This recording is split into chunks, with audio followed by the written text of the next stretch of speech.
Coming up on the extreme life of Matt Hardy. I think too, this is going to be like a career-defining moment for Oba. I mean, they do this, and he beats Brock, and it's a career-defining moment. He's vicious. He'll bite you. He's Fang McFrost. Because he's cold. Probably played out something like that, right? What? Words are about to be spoken on the extreme life of Matt Hardy, brought to you by Podcast Heat and Wrestling According to Alba.com. I'm John Alba. That's the broken one. That's the woken one. That's the spoken one himself. Matt Hardy, what's going on, my man? How are we as we get to the middle of March? This year is flying by, isn't it?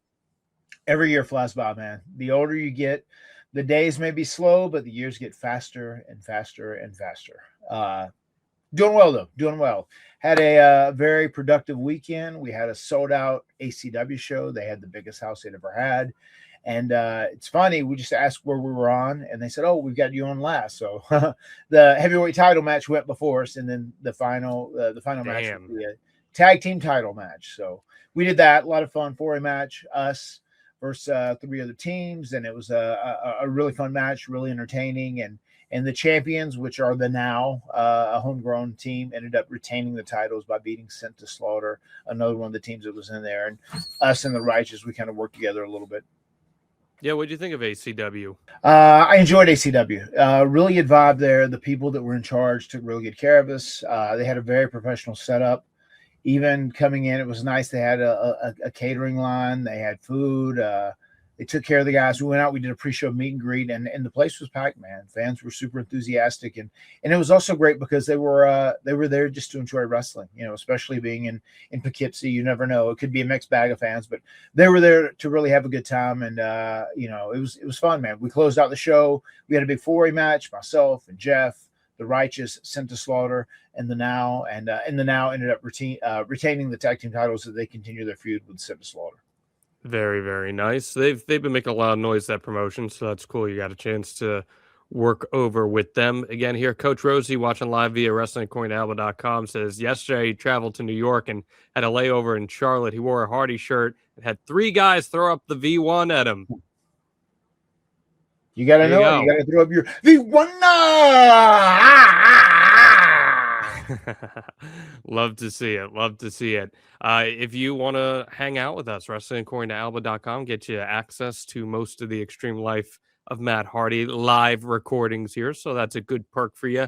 And also, I want to remind everyone, head on over to Hardy Boys Clips on YouTube. Hit that subscribe button right now. We're uploading Hardy Boys Clips every single day. The now, the past, the present, the future. All these great clips from Matt and Jeff's careers. Go check those out right now. Hardy Boys Clips on YouTube. And we got a lot to talk about this week because their episode is going to talk about Stone Cold Steve Austin, because we just passed Austin 316, of course, March 16th. And we've talked about Austin in the past on this podcast when talking about the 2-man power trip, but I really want to own in on the impact that Austin had on the industry, some personal interactions you had with him, and, of course, his impact on the locker room during the Attitude Era. So we are going to talk about that. But we got to catch up on some headlines, Matt, because a lot has happened in the World Wrestling Federation and beyond this week. So let's talk about some of these things, including Cody Rhodes and Randy Orton, who had a gigantic segment on last week's SmackDown where Randy Orton fully turned heel. We knew that this match was coming for the main event of WrestleMania, at least one of the nights. And it is seemingly going to be a big grudge match between the two of them. What did you make of the angle that saw Randy turn heel on Cody Rhodes? I like the angle with Cody and Randy because I felt like we needed something. It was a WrestleMania match, and they really needed some sort of spark to try and make a white hot reason to be invested in this match. And I liked it. The fact that Randy turned heel, people like Randy as a heel. Randy is great as a heel, and he got vicious, and they have a history, and they really made it look and feel personal. And I think it is the spark that was needed for the WrestleMania matchup. He is great as a heel, but I'll tell you what, man, there are a lot of people out there right now who feel like they want Cody Rhodes to turn, and I'm not sure Well, if they're going to get the reaction that they're looking for. yeah, I don't know what they're going to get live.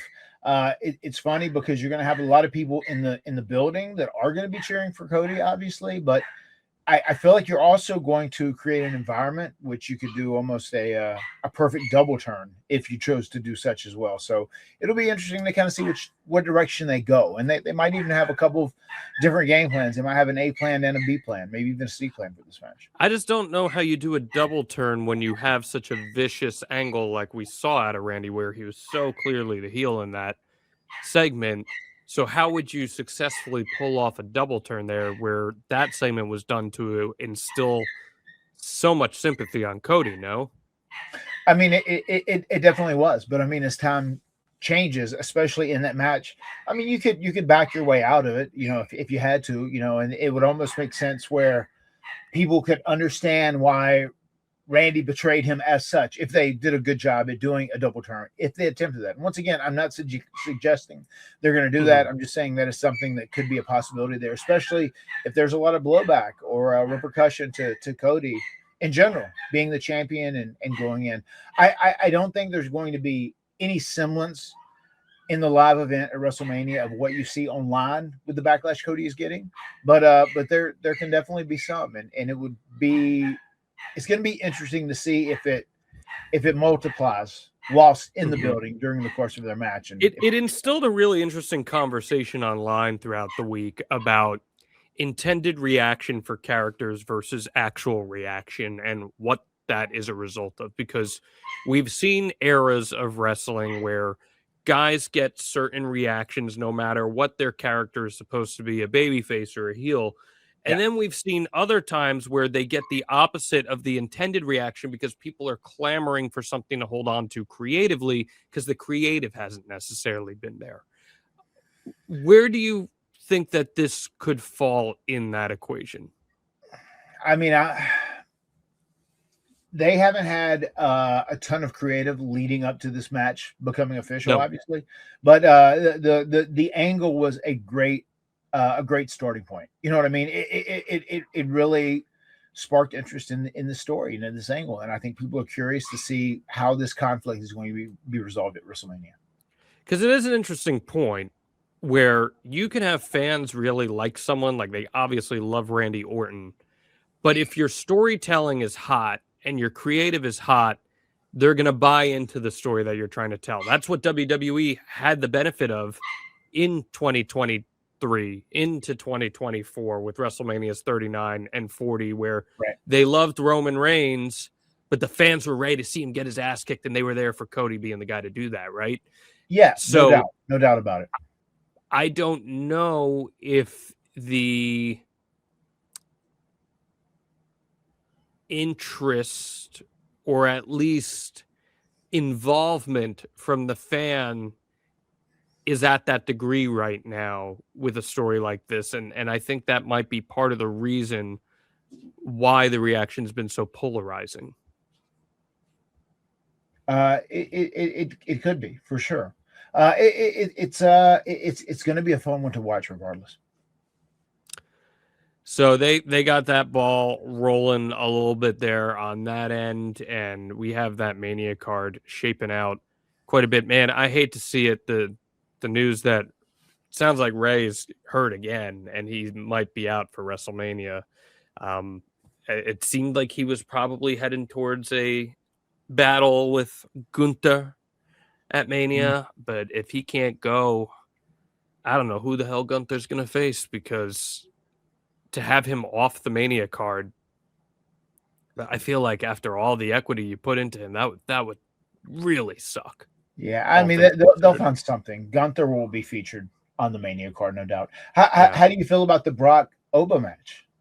Yeah, I mean, look, it's an intriguing match. I thought the angle was really good that they did where Oba laid him out. And yes, the problem with it, though, if there's a problem, there might not be a problem, but it's like, you got to do it now, right? Like, Oba's got to beat Brock. There's no world in which Oba can lose to Brock and come out looking stronger after something like that. Right.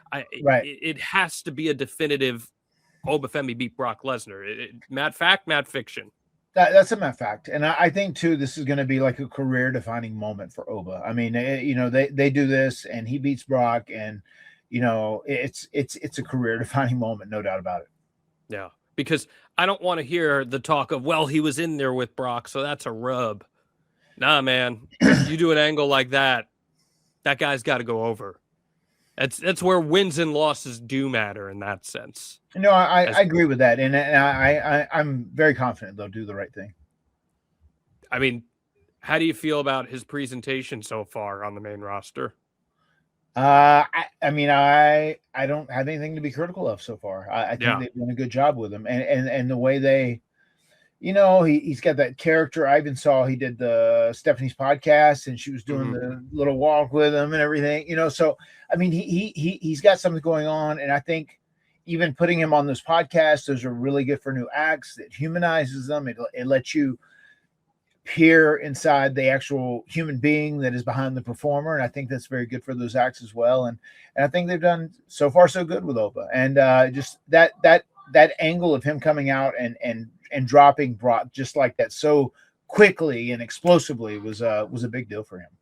He reeks presence, and presence is half the battle for a lot of people, as we'll talk about with Stone Cold Steve Austin later on this podcast. Over on the AEW side of things, man, Hangman Page loses that match. MJF retains the world title. Hangman Page now can no longer challenge in storyline for the AEW World Championship. Sounds like he's going to take some time off. We talked a little bit about it last week, and what happened with Cody and what that led to. How do you feel about your boy Hanger not getting that opportunity any while longer? I don't know, John. You think he's going to follow in Cody's footsteps to WWE? No, I do not envision that happening anytime soon. It's going to be. It is interesting what they're going to do with the stipulation, and I would think because that was such a polarizing stipulation with Cody, and what it ended up leading to, and there was so much disagreement following that, and Cody said he has regretted that kind of moving forward, right? It sounds like Cody regrets it. Yes. But it sounds like they have mapped out a basic blueprint of what they want to do with this angle and story. So I feel like if they were willing to go there again, considering how polarizing it was the first time around with Cody Rhodes, they probably have something pretty good in mind down the road. The way I say it is that if any character has earned the benefit of the doubt with Let It Play Out, it's probably Hangman Page in that sense, because we've seen how much of his storytelling is very much the long play. Right. Whatever that long play direction may be. And they emphasize so much in the storytelling leading up to the match of who are you without the world title? So maybe now Hangman Page has to figure out who the hell he is without the world title. And to me, that's an intriguing story to tell. So no doubt. It can be, for sure. Especially he is so good at self-doubt and just questioning himself and looking into himself. He's really good in those roles. So I'm sure that'll come into play very strongly in this. We got a question from Rosie, who's watching Live Eating Wrestling, according to Alba.com. Were there too many comebacks or unexpected run-ins at Revolution? He's talking about returns. So running through this here, man, just the returns that we saw at Revolution. We saw your boys, Copeland and Christian, return. We saw Kenny Omega return. We saw Ronda Rousey come into AEW. We saw Will Ospreay return. There were a ton of things that happened on the show. When you have surprises like that, can it become too much, or does that feel like something fresh to inject some life in the product to you? I mean, it certainly can inject life into a product. It can keep things fresh. Having people return like that, I don't know. Sometimes it's if you have so many, sometimes it is good if you spread them out a little bit. So it makes every episode seem like it is exciting and unpredictable, and anything can happen. I mean, one thing that I have always, since day one, given AEW credit for, I feel like when they do pay-per-views, they do really good. Because pay-per-views are when you go balls to the wall. You have great wrestling matches. Guys go nuts. You do everything. You get all your shit in. That's when you do it on pay-per-views. Whenever you do those things on TV, it can't always be like that. And I feel like the TVs are still kind of like the things they have to work on, how to transition from this magnificent pay-per-view to another TV, and then TV to TV to TV to get to the pay-per-view. Once they get to these pay-per-views, they usually hit grand slams, especially for the people that are actually fans that live and die for the in-ring AEW action. Those pay-per-views are always are grand slam. But it is nice if you can keep that continuity flowing through TV, and sometimes it is fun if you have someone pop up on a Dynamite, maybe, as opposed to having multiple returns at a pay-per-view. Will Ospreay is a freak, man. The fact that this guy's back there already after getting neck surgery is just nuts. But he's one of many that returned, as I mentioned. Copeland and Christian back in the action there. Seems like they're getting their rematch with FTR at some point soon, maybe even involving the Young Bucks, another team you know very well. How do you feel about that?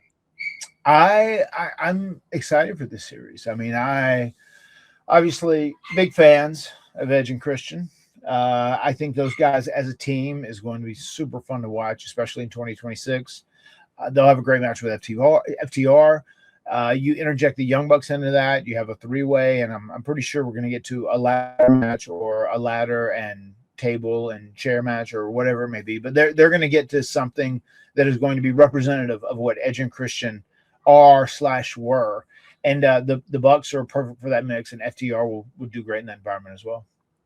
An LTC match instead of a TLC match, perhaps? Yeah, maybe so. Maybe it could be a TLR match, tables, ladders, and recliners. We almost branded it that after I slammed the recliner on Jeff when he was a young child. That's fair. That's fair. Well, ROH does have the rights to ladder war, so maybe we get a ladder war between could be that, yes. Three teams. So we'll find out. But I do agree that it is definitely heading into that direction. So. Yeah, I think that's interesting. As something that Rajiv asked, and this is an interesting question too. AEW, right? When they do these pay-per-views, these things go from like 7 p.m. to 1 in the morning. That's a lot of stuff they jam-pack into one show. Whereas WWE has taken the 2-show approach to WrestleMania. Rajiv said that he was more hyped for Revolution than he is for WrestleMania. Is it possible that the underwhelming expectations could actually lead to a surprisingly solid 2 days of WrestleMania shows? Yeah, I mean, I do think so. I mean, I feel like they try and load WrestleMania up as big as they can, from top to bottom with all big matches and all big stars and as little filler as possible. So maybe it can, especially because I know a lot of people have been on the, been on the train that, well, they really hasn't put together this WrestleMania. It hasn't had a lot of long-term storytelling. They haven't put a lot of thought process into it.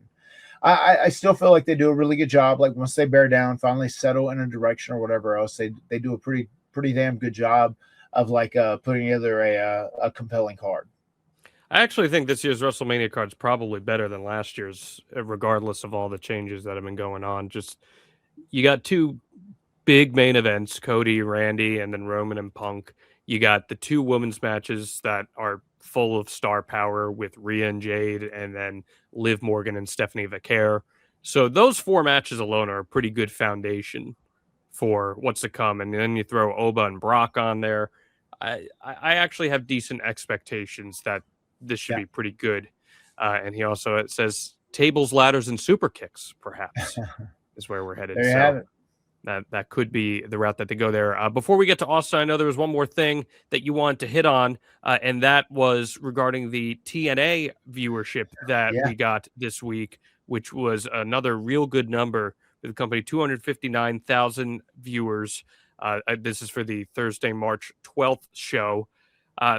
This was up 4% from last week in total viewership.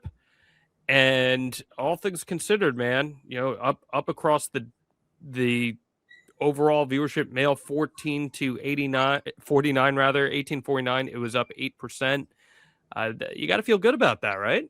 Yeah, no, I mean, especially considering how we've climbed, and it's been pretty consistent over the weeks. We've either anytime like we've broken the viewership record, it's like still stayed near that level. It hasn't really dropped down very far, but it keeps climbing and growing, and it feels great. Even I know that Jeff and I went on first, and it was a bit of a test to like see if that made more people tune in, because they made a big deal. Like we announced we were going to be the first match on the show, and see if that helped people's retention throughout the show and whatnot. So they're still, they're still figuring out, so it's a work in process, a work in progress, just to figure out what is the best way to present the show to retain as much of the audience as possible. And it's kind of been fun. It's kind of been a fun process to follow. And one thing I am proud of is that everybody has worked so hard, and there was so much feedback where a lot of people thought the last show of TNA is one of the best shows that we've had since Impact has been on AMC, which makes me proud. Everybody's working hard, busting their ass, and it's very cool. I know with the stuff we get from the streaming sides, from TNA Plus, AMC Plus, I mean, we're probably roughly doing every week around 500,000. So it's a good start out of the gate. I would agree with that, and it's impressive too, given the season that we're in, because WrestleMania season, there's so much wrestling content going on, and having to tune into everything is not easy to do by any stretch of the imagination. Right. So getting people to actually watch is pretty impressive. Because there's so much wrestling, right? Wrestling's on literally every night of the week. Right. So, I mean, there's so much wrestling to choose from. Wouldn't it be cool though if you could just go to WrestleMania in person? It would be absolutely amazing, man. I think that is everyone's dream come true, to attend WrestleMania in person. So how about we make some dreams come true here on the Extreme Life of Matt Hardy, because we're working with our friends over at Morgan & Morgan, who hopped on board with us last week. We are excited to reintroduce them to you as a sponsor here. Morgan & Morgan, America's largest injury law firm. They've been fighting for the people for over 35 years and have recovered over $30 billion for their clients. When I worked in downtown Orlando, everyone knew where the Morgan & Morgan building was, because they are an institution in this unit. Not only are they one of our sponsors, they're also the official law firm partner of WWE. And what I love most about Morgan & Morgan is that they are truly for the people. And today they're coming in hot, and they want to hook up one lucky fan with 2 tickets to WrestleMania 42 in Las Vegas on April 18th and April 19th. We are just around the corner. We're like a month away, man. Isn't that crazy? Hey, it is crazy, man. It's crazy. Mania's here. I mean, it feels like last year's Mania just passed by. I mean, time flies, man. As we were talking about earlier, time flies. The years fly as you get older. And let's be real, this is not a cheap ticket, but Morgan & Morgan wants to make it one. They want to send one of you to Las Vegas to watch WrestleMania 42 live. In addition to the 2 tickets to WrestleMania, they're also going to be giving this lucky winner $2,000 to help cover their travel expenses to Las Vegas, which, again, Big Money Matt is smiling ear to ear when he hears that. I have no doubt about it. There it is right there. No doubt. To enter, all you have to do is text HEAT42 to For the People. That's HEAT42 to 484-373-6753, and just follow the prompts from there. Don't miss out on your chance to watch WrestleMania 42 live. Just text HEAT42 to For the People. No purchase necessary. Open to legal residents of the 48 contiguous United States and D.C. who are 18 plus. Sweepstakes ends March 29th, 2026. This is a paid advertisement. Okay, my friend, I don't want to waste any more time. I want to talk about Austin. Before we can, I got to ask, please hit us with that Matt Fact. Matt Fact, Matt yearns for spring. Dude, this weather has just sucked in the last week. It was like 70 a week ago, and last night it was like 29 here. I don't know what the hell's going on, man. Well, we've had a couple. We've had a couple teasers, like it's going to be very nice and it's great weather and warm outside and comfortable, and then it goes right back to the Arctic cold, where it's freezing and 31 degrees outside. So it's just been too much back and forth. It's just like I get this little dose of warm weather, and we can swim and I can run around my shirt off and stuff outside, and that's what I want. I've decided I am ready for spring. Sign me up. I am here. I yearn for that spring, summer. Let's go. No more of this cold. Also, I did a cold plunge this past week. Yeah. And I don't get how the hell you do it, man. I don't get it. I managed to be cold plunge like at a place.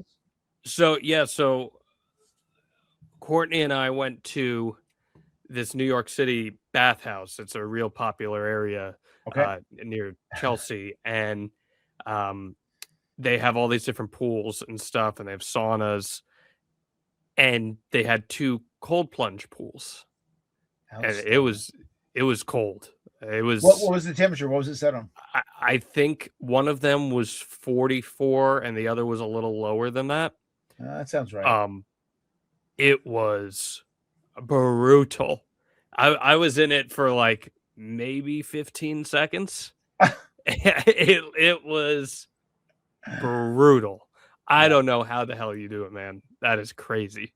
That is extreme of you. They have one. Well, I am known to be a little extreme at times. This is true. My brother as well. But there's one in Cary that sounds like that. It's a little spot. We actually went there one time. We were doing a con and we had a little bit of downtime. We went and did a cold plunge. But they have 4 tubs back to back, and I want to say they're 40 degree. There's a 35, there's a 40, there's a 45, and a 50. They have 4 different tubs with different temps on it. So it was nice to kind of get in there and just chill a little bit, especially away from home. So 15 seconds, you think? I'd say it was about 15, maybe 20 at best. It wasn't much more than that. At best. Whenever you got in there, what was your initial feeling? Shock. Just pure shock. It felt like dipping into a tub of ice. Right. Yeah. That's what it felt like. I mean, when the water's that cold, when it is below freezing outside, and because the pool water moves, it's not freezing. It feels like jumping in liquid ice. Yeah, no doubt. Did Courtney do it as well? She did it briefly as well. It about 15? Was not fun. About the same. Yeah, okay. Neither of us partook, but there were people that were there that were just like hunkered down, just eyes closed, trying to breathe, trying to focus, and trying to be in there for a couple minutes. You got to get in there and meditate, man. Get in there and meditate, man. Get spiritual. Dude, yeah, okay. Not happening. Never again. So meditation, baby. Meanwhile, then you go right in the sauna, and I'm like, I could barely, my long COVID activates, I could barely breathe in there. I was just like, but it does feel good to sweat it out. That's for sure. So yes. I was down to clown with that. Maybe you should have started in the sauna and then went in the cold plunge. Rinsed off, cold plunge, and back in the sauna. Maybe you should have tried that. That might have been a good idea. Like heat it up before you cool it down. I'll have to try to get that. Well, Katie, watching live via WrestlingCourtAlba.com, says we got 5 inches of snow on Monday. Ugh. Well, it was Katie, who's longtime Extreme Life supporter. It was her birthday this past week. So happy birthday, Katie. Yes. Big happy birthday to you. And sorry that you got some snow. And Rosie just adding this, it sucks in Jersey. Okay, whatever, man. Anyway, let's keep going. We're talking Austin. We had Austin 316 this past week. Stone Cold did not show up on WWE TV, but his impact reigns to this day. Man, when do you first remember coming across Stone Cold Steve Austin? Was it during his time in WCW? Was it a little after? What was your familiarity with that? Yeah, I remember him in WCW, obviously Stone Cold Steve Austin, but he really got my attention whenever he was doing the Hollywood Blondes bit with him and Brian Pillman, because that they got a chance to really show off a lot of character, a lot of personality, and it was a really interesting thing. And I'm not gonna lie, when we were backyard in the TWF Trampoline Wrestling Federation, once in a while you'd see me and Jeff go, and roll the camera like the Hollywood Blondes would, because they were super entertaining, man, and they were very easy to mimic. So the Dangerous Alliance era didn't catch you? It was okay, but no, not really. I mean, okay. I really first became really interested in him, and I dug him as a performer when he was doing the Hollywood Blondes. What stood out to you about the Hollywood Blondes? Because it's well known that Austin did not want to be a tag act, but he and Pillman come together here, and they have a nice little run where, Austin starts to show that he can work, and they only last for a couple years, but Right. he proves that he's one of the better in-ring workers in WCW at the time. Yeah, I mean, well, we were big fans of Flying Brian just because of kind of his style and what he would do. He was more of a high flyer, right? So we dug that, and I thought it was so cool when he became a bad guy and did that. And those two guys together as the Hollywood Blondes were just super entertaining, and they seemed like super pricks. You know what I mean? So it was they definitely caught our attention, and it put both of them on my radar quite a bit more. Kind of crazy to think about, because when we know who Austin would become and you look at that version of him, night and day, not even remotely the same person, right? Very, very much so. I mean, in his first match at WWE, it was against me. He was going to wrestle Rikishi, and Rikishi had got hurt. And Rikishi was maybe, I don't even know if he was Rikishi then, maybe the Sultan. I'm not sure, but he had got hurt, and I ended up wrestling him, and we had a little bit longer of a match, but he was the ringmaster in that. And I remember then he was like, I'm not crazy about this gimmick they got on me, but it is what it is. You just got to try and make things work, make the most of it, whatever. And obviously we know he was able to segue out of that into something a little bit better. Well, before we jump the gun and get there, I do want to talk about how he gets there, because it is a pretty wild set of circumstances when all is said and done. In 1995, WCW is doing a New Japan tour. They're letting some of their talent do a New Japan tour, I should say. And Austin's one of them, and he tears his triceps. And while he's rehabbing, Eric Bischoff fires him. Talk about crazy what ifs in wrestling, right? Mm-hmm. If Stone Cold Steve Austin, as we know what he would become, you could have thrown that guy against the NWO, right? Like, there's so many avenues you could take if you realize the potential with him. But famously, Bischoff didn't see him as a marketable guy, and he fires him. How crazy is that in hindsight, man? I mean, it's wild. I mean, that happens sometimes. I mean, so much in pro wrestling is timing, like being in the right place at the right time and having the right guy get eyes on you and see your potential, and getting the right opportunities. I mean, a lot of things kind of have to line up to really break through and become a star like Stone Cold Steve Austin was. And he does set on that path to become a star, because after he's fired by WCW, people forget this, he doesn't go right to the World Wrestling Federation. Instead, he goes to ECW. Paul Heyman brings him in. Paul, of course, managed him with the Dangerous Alliance. He saw the which potential. I love this run, by the way. So let's talk about it here. So Austin can't actually wrestle because he's not healthy still, but he brings him into the company regardless to just cut promos and start unleashing into this new version of himself where he's cutting down Eric Bischoff. He's bringing a little more attitude. He's going under the moniker of Superstar. This is the very beginning of the Stone Cold persona as we knew it. What do you think this run in ECW, which again really wasn't very long when all's said and done, what do you think it did for him? I would guess that it gave him a bunch of confidence, because he had a lot of creative freedom and he kind of got to do his own thing. And I'm sure he probably felt oppressed in WCW, the stuff he was doing. Then he's fired. And then he gets the opportunity to kind of have his say. He has creative. I'll never forget the bits, like the thing he did where he was mimicking Hulk Hogan. That's not for you, brother. Blah blah blah blah blah. How things go in WCW. Dusty Rhodes. That's not. Oh, it's not for you, baby. Not for you, baby. And he was doing like these impressions and whatnot. But it just really showed how layered and how deep he was as a talent. How many different things he could do. Because he also cut a couple serious promos during that, where he's like focused right into the camera and looking you in the eyes and like looking at your soul.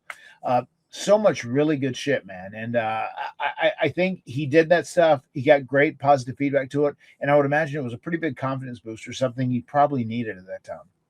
He says that ECW is where he learned how to cut promos. And I'll read a quote from you, and I'm curious what you think. He says, quote, Paulie gives me a call and gives me a free platform to start venting and cutting the promos and putting a microphone in front of my face. I get a chance to speak what's on my mind and from my heart, and I find that is where the best promos come from, the ones that come from your gut and your heart and from your brain, because you got to feel them. Words don't mean anything if you don't mean them.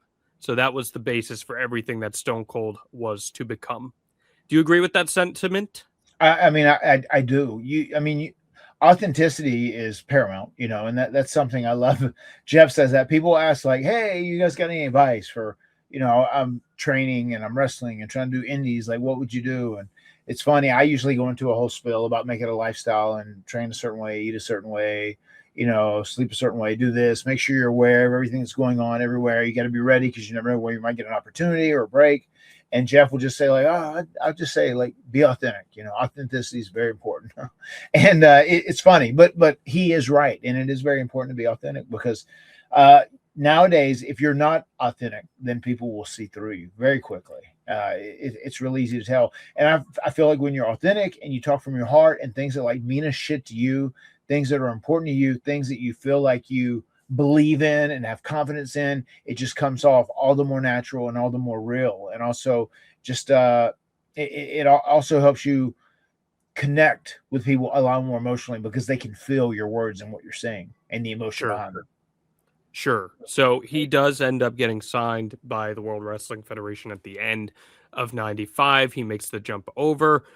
He debuts on December 18th, which was, of course, broadcast a few weeks later because I used to pre-tape a lot of stuff. And he is known as the Ringmaster. And he gets the $1 Million Championship. He's being managed by Ted DiBiase. And yes, on Raw, he faces you. So walk us through that. How do you remember that coming together? You just mentioned there was an injury with Rikishi. What do you remember about that? Yeah, it was supposed to be Rikishi in some capacity. I don't even think he was doing Rikishi then, if I'm not mistaken. Maybe it was the Sultan. I don't know. I guess you could look that up. But it was the man who plays Rikishi, right? It was Mr. Fatu. And he was supposed to wrestle Steve. He was hurt. He was injured. So they ended up thrusting me in that. They didn't put somebody else that was under contract, whatever else. And we had a little bit of time where he's like, well, we got some time. Like, I got to give you some shit. I just can't beat you the whole while. And it was cool because I was a fan of his, obviously. So it was very cool to get the opportunity to wrestle him, especially in his debut. And I could tell right from the jump, like, he had so much fun. You could tell at ECW and even with the Hollywood Blondes. And this was kind of like a little bit of regression for him to be doing the Ringmaster because that like wasn't his stick. He wanted to be this personality that was loud and outward and hell raising. And eventually we would get there. But it's funny because they had this idea about putting him in the ring as someone who is a great wrestler, a ring master. And it's kind of the opposite of what Stone Cold Steve Austin would ultimately turn out to be. So you said you could tell he felt that way. How could you tell? I don't think I could tell he like wasn't. There's some guys you can tell when you work with that are really into like their gimmick or their character or what they're doing, and they'll put thought into it. Like Taker, you get with Taker, like he's doing this and he's thinking about it. He's got this very personal connection. Mark Calloway has such a personal connection to Undertaker, and you could tell that he really enjoyed it and he really loved it. Like when Steve was doing the Ringmaster, he's like, "Oh, this is the Ringmaster. This is not necessarily like what I want to do. I want to like make money and I want to be this character that's, over the top, not like some great guy who is a master of in-ring wrestling. That is not what I want to be." And you could just feel it. He's like, well, I guess I got to do some of this shit for the character, but I'm not overly crazy about it. I feel like he said something similar along those lines as where he was like kind of throwing out like, this is what I would like to do tonight. Yeah. Well, and you said the Ringmaster was very much like not who he would become, but at this time, pre-injury, Austin was regarded as one of the better in-ring workers in wrestling. Did you feel that way when you wrestled him that night? Yeah, I thought he was good, but I could tell he wanted to do something different. He wanted to be this larger than life character. And I don't know if he had specifically Stone Cold Steve Austin in mind, but I feel like he already had in the back of his head, like, I want to get to this point where I can be this badass character that like tells everybody to fuck off. That's what it felt like he was wanting to do, and he's hoping to get there. And he just played his cards right and did what he could do, and ultimately that ended up working out for him. But it was easy for you working with him that night?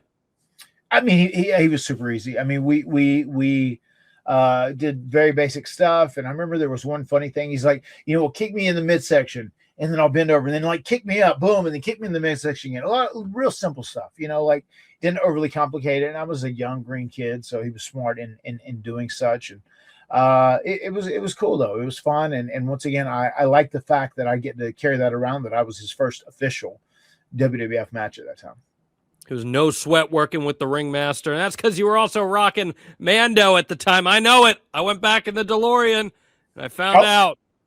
Guilty as charged. Listen, you talked about the springtime rolling in, right? You got to smell fresh because spring cleaning has come. Spring training has come for baseball, and we want to get you trained right for the spring by rocking Mando everywhere that you go. I'm really excited to get rid of my old deodorant this spring as well because I have fully switched, Matt. I've fully converted to Mando whole body deodorant, and it has been an absolute game changer from the founders of Lomi. Mando whole body deodorant is helping men conquer their odor in a new way. What do you like most about Mando? I just love the confidence it gives me. It gives me confidence that I am not going to be a sweaty mess, regardless of how hot it gets.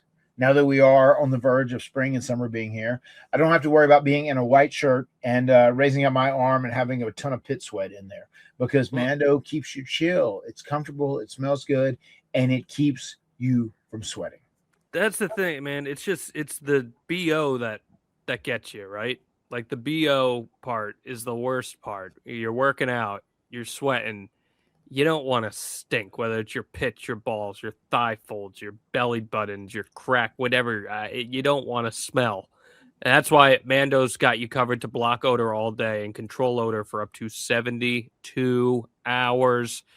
And it's clinically proven, in fact, to control odor better than a shower with soap alone, because 12 hours after that shower, the average man's grundle odor level, it's a 5 out of 10. But with Mando, what is that average grundle odor, Matt?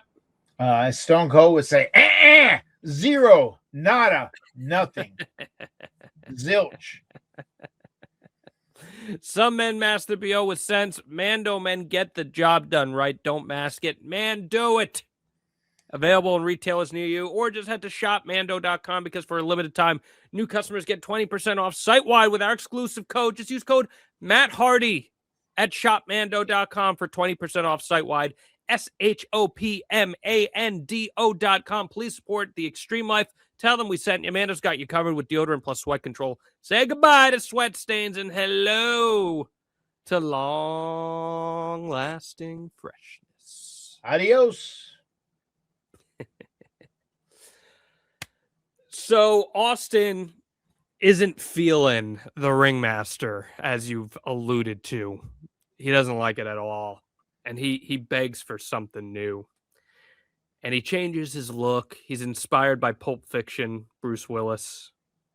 Shaves all the remainder of his hair off. Starts growing a goatee. And he almost was given the nickname, instead of Stone Cold, he was almost Fang McFrost. Could you see a WrestleMania trilogy between The Rock and Fang McFrost, Matt Hardy? What? I'm not so sure I could. I'm not so sure I could, John. Fang McFrost is a hell of a name, man. Do you how do you feel about Fang McFrost? Damn it, pal. He's vicious and he'll bite you. He's Fang McFrost. Because he's cold. Probably played out something like that, right? What? Yes, probably. And that's probably Steve Austin. What? Yes, it probably did play out something like that. Yeah, I'm sure it was a very, Vince got into his total gimmick and threw out why I thought it would be good or whatever, and the meaning behind the name.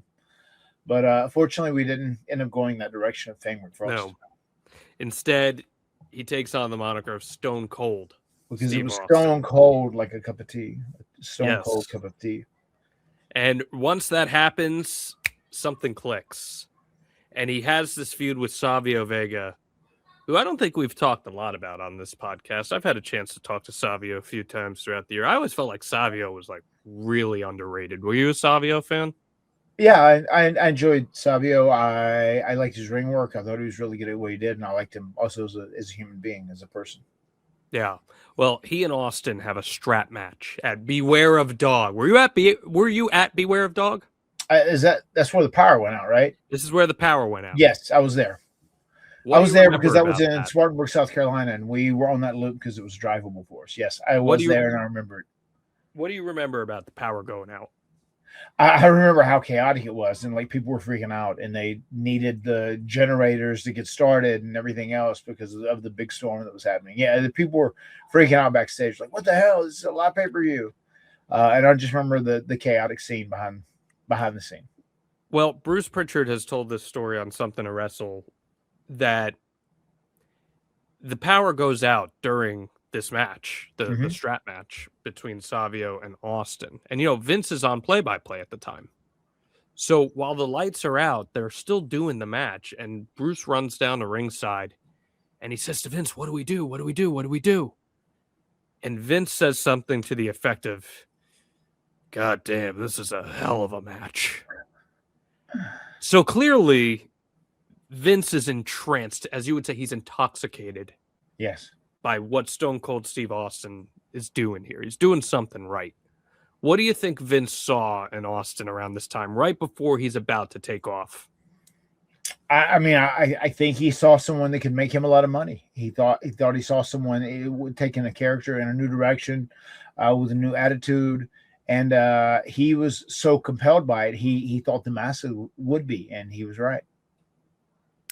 Austin goes on to win the 1996 King of the Ring.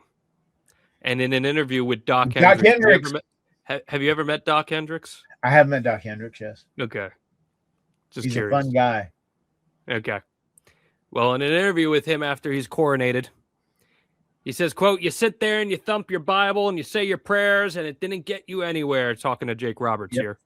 "Talk about your Psalms, talk about John 3:16. Austin 3:16 says, I just whipped your ass." And with that moment, a phenomenon is born. And Stone Cold Steve Austin takes on the anti-hero character. He takes off into the stratosphere. The Austin 3:16 shirts. Do you remember how hot the Austin 3:16 and sold more shirts than anybody else had in history at that time? Yes. I do remember. Crazy. Yeah, they were everywhere. And it was crazy because that's when wrestling was so white hot. And I just remember you would see those shirts everywhere. You go to the local supermarket, they're there. You go to the dollar store, they're there. You stop at the gas station, they're there. They were every fucking where. Yeah. So this has changed him. Now he's a full-on heel, and he's marching into the next year's WrestleMania with Bret Hart. This is a big deal. Right? Like Austin has won the Royal Rumble. He cheated to win the Royal Rumble. And he goes on to WrestleMania 13 to face Bret the Hitman Hart in a submission match. This match just got inducted to the WWE Hall of Fame. Many people consider this to be one of the greatest matches in WWE history. What do you remember about this submission match and what it did for Stone Cold Steve Austin?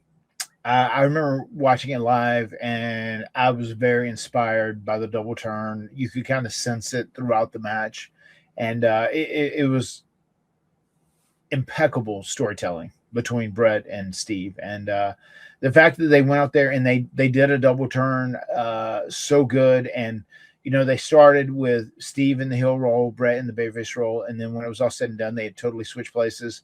And it was amazing. It's one of my favorite matches of all time. Yeah, and the visual of Austin with the blood gushing down his face as he's trying not to tap out. It was my motivation for suggesting that idea with EC3 when I could tell people were kind of tired of me just being standard Hardy Boy when I had won the TNA World Title that first time, and they had to have this tournament because they're going to be off TV, and they just needed all this content because they didn't have money to film, whatever. This is when they were going through the transition point to sell to Anthem, TNA. And I remember suggesting it to Big. I said, "Hey, what if we do this? People are digging this EC3 guy." I said, I think we could do a double turn where I could turn full-fledged heel because people are kind of sick of me. I've been doing the same, kind of tired Hardy Boys act as a singles act because Jeff was out hurt. He broke his leg riding his motorcycle. And I said, I think we can do this double team and it could work. And a lot of my motivation behind that was that Stone Cold versus Bret Hart match. I took a lot of inspiration from that. Now, simultaneously as that's happening, Austin's on the rise, and so is a supervillain. And that, of course, is Vince McMahon becoming the Mr. McMahon character after the infamous Montreal screw job. Do you remember anything about that period of time when Vince was transitioning into that character coming off of Montreal? I remember watching. I mean, so we were catching all the pay-per-views there. We'd watch it at Trevor Lee's, Cameron Grimes at his dad's house because he had a satellite. He was a little older than us. He was 5 years older than us, and wrestled with us as well. And we were running shows together this time, doing indie shows and obviously doing indies, doing extra performance, enhancement work at WWE. I just remember when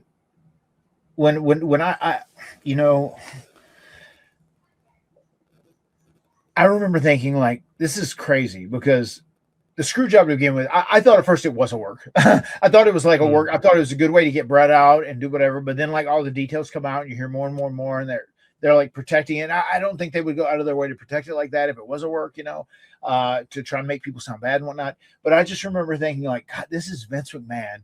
This guy that I just thought was, for the longest time, like, just a guy who was a commentator and an announcer and a figurehead, whatever. But he is like the owner of the company and he's like the big boss and he really controls everybody's future.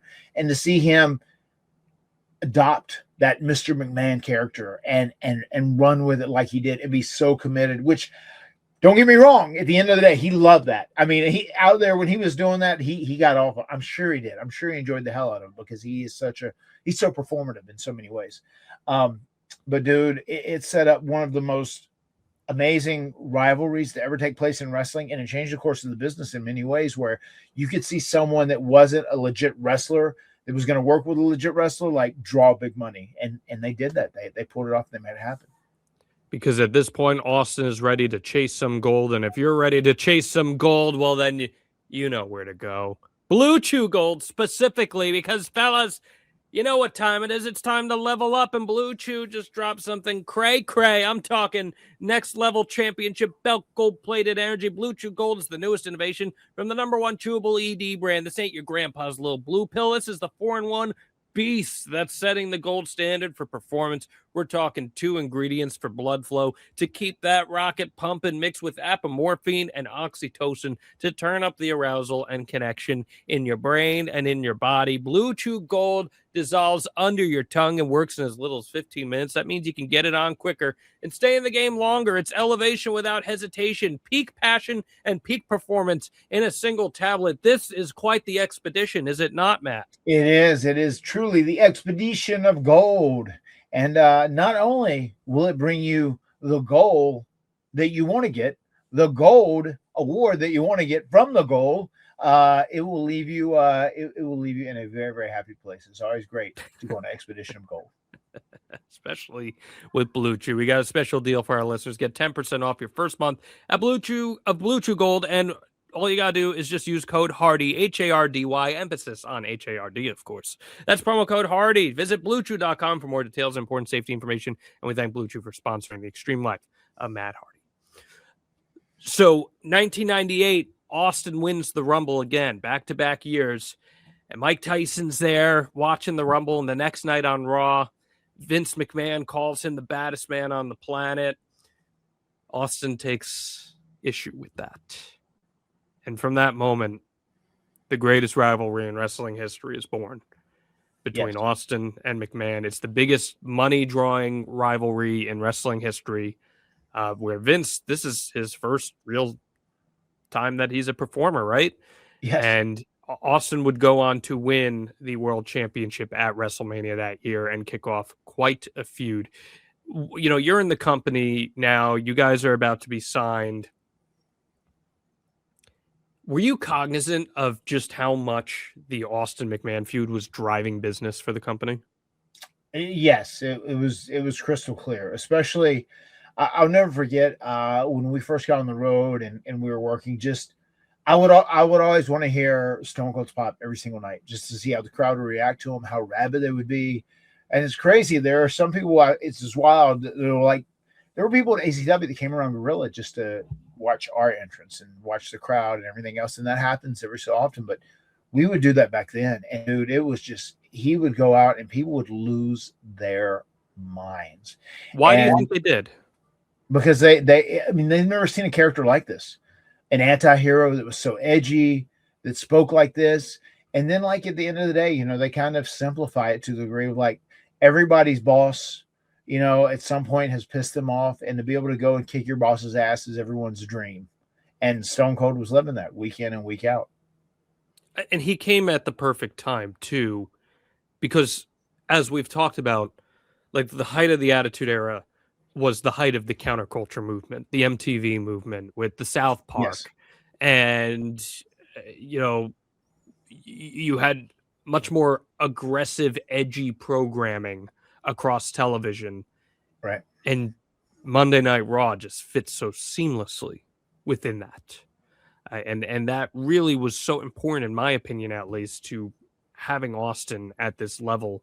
Yeah. And he has this interesting dynamic where, he'd go and become champion and then drop the belt like a week later, and then he'd chase again. Yeah. Why do you think that worked for him? Just because, I mean, he was so popular, he didn't need the belt. I mean, the belt didn't make him more popular. He would actually get more people behind him. They would rally behind him when they wanted to see him win the title, and that was Vince's mentality with us a lot, not classifying us in the same category as Stone Cold Steve Austin. But I mean, I would imagine that is the reasoning behind that happening.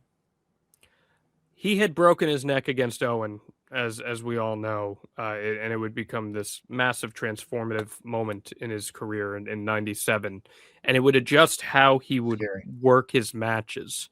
So what do you think that adjustment did for him as a performer and how he connected with crowds? I mean, when you get hurt like that, it's crazy. Sometimes you have to get a very serious injury or get hurt or get fucked up to like smarten up the way you work. And he definitely did there. I mean, he changed things. He kept it simple, and he really leaned into the character and more or less that, he was Stone Cold Steve Austin, like this badass brawler, and that's it's crazy. He was so beloved at that time, and he had so many people behind him. They didn't necessarily give a shit if he went out there and put on a 5-star wrestling classic. They just wanted to see him perform and whip ass and stun people. It's just a period of time where so many things are going right for the company, because as Austin rises, you get the rise of The Rock too. Yes. You've got Batman and Superman in the company at the same time. Right. That's like unheard of in wrestling, where you have two top guys at that level. Like, wrestling has top guys in their company at all time. You got multiple. Not like this. This was something very different than what we've ever seen. Would you say that those two propelled the business more than anything else at the time for you guys, even with a loaded main event scene? Yeah, I mean, I think they did. Obviously, I think you have the supporting characters of Undertaker, even some of the stuff he did with Kane. You have DX, and they had changed and modified since losing Shawn. But they definitely were the strongest top two characters that were money draws were Stone Cold Steve Austin and The Rock. Austin gets a little stale, though, in his opinion, even though the crowds were still loving him. And in one of the more controversial moves in wrestling history, he wants to go heel. So he does at WrestleMania X7, where you guys have TLC2. He and The Rock headline the show, and he joins hands with Vince McMahon. This move led to a decline in business for the WWF. He would remain a heel into the Invasion angle, which we'll talk about momentarily here. What do you remember about that night and him choosing to turn and the subsequent fallout from it? I remember that happening and just thinking like, oh, this is going to be swimming upstream, but let it play out. Did you have any clue it was coming? I did. No, I didn't. I didn't know it was coming, but I remember when it happened and he turned on him and there were still people cheering and they were still kind of half-ass booing The Rock. And then I do remember thinking though, like, oh man, this is going to be like swimming upstream, but let's see what they got in store here. Let's let it play out. Well, you're part of that because you and Jeff get a chance to work with the two-man power trip in Triple H and Stone Cold Steve Austin, and he's freshly healed at this point. Yeah. You're put in a pretty prominent spot there. It doesn't last very long, but nonetheless, it was big. Yep. What do you remember about that coming I together? mean, we were told outright that we needed they thought we were the most sympathetic baby faces they could get heat on and have a little program with for a month on TV. The two-man power trip, obviously, being Steve and Triple H. And they put us in that position to get heat on us specifically in that very first night, and it wasn't anything guaranteed past that to begin with, but it did become something just because it got such a good reaction that night. And it's one of the times where I can remember I felt like we kind of got past it at this point where they would fill up the ring with trash. But after they did that and they laid out all of Team Extreme with chairs and a real violent, vicious, brutal beatdown, and they were trying to get this heat on Steve. Every week off air, I mean, like the whole ring almost filled up with trash. And it was like very, very humbling on our end, that people got upset at those guys, and everybody was super happy with the deal. And they ended up extending it past that. And the next night, we made it seem like I was going home because I was injured so bad, and Jeff wrestled Triple H because he got the smallest amount of the beatdown from all the Team Extreme members. And then I come back with a chair and smash Hunter, and Jeff wins the IC title for a couple weeks from him. Yeah, and that was a big moment for you guys, and having that equity. And what do you think that feud did for you guys? I mean, it definitely elevated us. Just getting to work with those guys. Anytime you work with people that are better than you, you learn, especially if you just shut the fuck up and listen. And we definitely did. It was very cool, too, because I got to do a deal where I jumped Steve from behind and beat him up backstage. And it led to a match between me and him. And, like, that was so much fun. I'm thinking about, like, God, this is wild. Like, I'm wrestling like the most over guy in wrestling history. And, I'm beating him up backstage as a babyface, a tag team guy. And it was cool, man. And it was, once again, very, very humbling that they were willing to work with us. Austin starts to burn out a bit. And in the middle of 2002, he's supposed to work with Brock Lesnar. Brock's supposed to beat him on an unannounced TV match. And Austin's not having it. And there's some personal stuff going on at home. He gets in a domestic dispute with his wife at the time, Deborah. And he's gone from the company. He leaves the company. Vince buries him on TV. Says he took his ball and went home.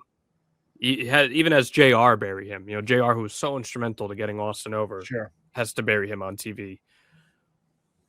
What do you remember the sentiment being like in the company when Austin walked out? I always liked Steve. I got along good with him. I learned a lot from him. He was always there and open to give advice to me and to us. And it was a bummer, man. It was a bummer that, that he ended up leaving and just wasn't there, because it was nice having his presence around. He was just such a significant part of the WWF that Jeff and I walked into, and he was like kind of driving so much of it, during those formative years of us. So it was a big bummer. He does eventually work his way back to the company, and after a brief feud with Eric Bischoff, he and Rock have one more match at WrestleMania 19 where The Rock finally beats him. This would be Austin, for all intents and purposes, his last true wrestling match. Were you surprised that he retired that night? Did you know going in that this was going to be the end of the road for him? I didn't, and I feel like much like he would do. He's very, very old school in his methods and whatnot. I feel like he wouldn't tell anyone that didn't have to know or didn't need to be in the loop, just to keep things as fresh as possible. So no, I did not know, but I do remember even hearing that he was going to retire. Once again, it sucked that he couldn't do it, but you understand that, and still allowed the fact that he was back with WWE and working with WWE still allowed him to be there for appearances on television, and we still got to have the character of Stone Cold Steve Austin. So that was one thing we were excited about. It just sucked that his wrestling career was over. It was over for 19 years until he decides to have a one-off with Kevin Owens at WrestleMania 38 at spontaneous match. which is a lot of fun. I recommend people go back and watch it. What do you think now in hindsight about that match? Kevin Owens, he's just such a smart performer, right? You're such a big Kevin Owens guy. I'm getting a chance to work with Austin there in a main event spot.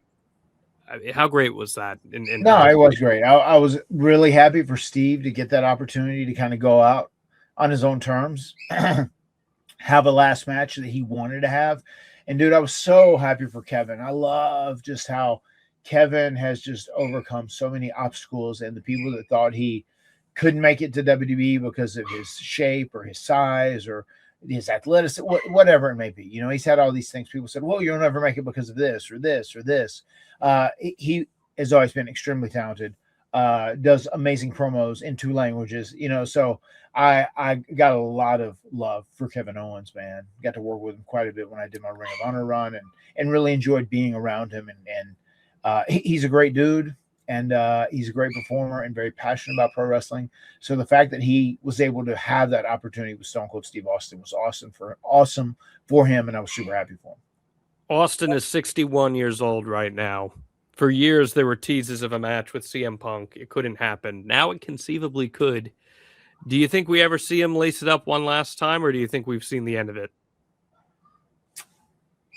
I would guess you've probably seen the end of it, because I think Steve is one of those guys, like if he can't go out and feel like he's working on, you know, an appropriately high level, that he probably isn't going to do it. I guess, you know, I could never say never too, and maybe he would. You know, I feel like if you could put him in some sort of environment where he's in a tag team match or a 6-man match, then maybe he would consider it. As far as going out there and going one-on-one with someone, I don't think he's going to do that again. It'd be a hell of an interesting match if him and CM Punk did end up squaring off, though, no doubt about it, just because you have 2 of the greatest characters and greatest draws from WWE of all time. Anything else you want to add about Steve here? No, man. I feel very fortunate that I got to work with him, got to know him. Big fan of his work, and like I said, WWE doesn't end up taking the direction it does if you don't have Stone Cold Steve Austin, that character and the human being that played him, come into WWF at the time, and create that crazy hot feud and program with the evil Mr. McMahon character. Let me ask you this real quick before we sign off. Who's your favorite Austin opponent? Like, who do you think he worked best with? Man, it's hard. I will probably say my favorite Austin opponent is Bret Hart. That double turn, their WrestleMania match is one of my favorite matches.